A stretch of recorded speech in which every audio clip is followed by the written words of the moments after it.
Hello দর্শক, 2025 champion trophy ভারতকে নিয়ে যেন থামছে না সমালোচনা। এবার রোহিত কোহলিদের হুমকি দিল পাকিস্তান ক্রিকেট বোর্ড পিসিবি। এর আগে এশিয়া কাপে খেলতে না আসলেও সেটা নিয়ে কম জল ঘোলা হয়নি।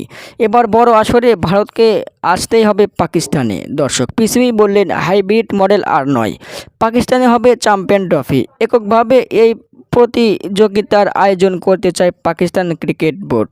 দর্শক, তাদের দাবি রোহিত কোহলিদের পাকিস্তানে গিয়ে চ্যাম্পিয়ন ট্রফি খেলতে হবে। দর্শক, ভারত যদি না আসে তাহলে পরে টি-20 বিশ্বকাপ থেকে নাম তুলে নেওয়ার হুমকি দিয়েছে পিসিবি।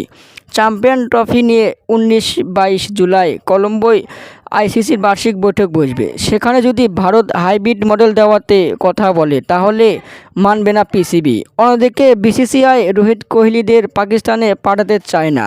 তারা চায় ভারতের ম্যাচগুলো দুবাই কিংবা শ্রীলঙ্কায় হোক, কিন্তু পিসিবি তাদের প্রস্তাব মানতে রাজি নন। দর্শক, তাহলে চ্যাম্পিয়ন ট্রফি আয়োজনে কী হতে যাচ্ছে, আপনাদের মতামত কি কমেন্টের মাধ্যমে জানিয়ে দিন। ধন্যবাদ।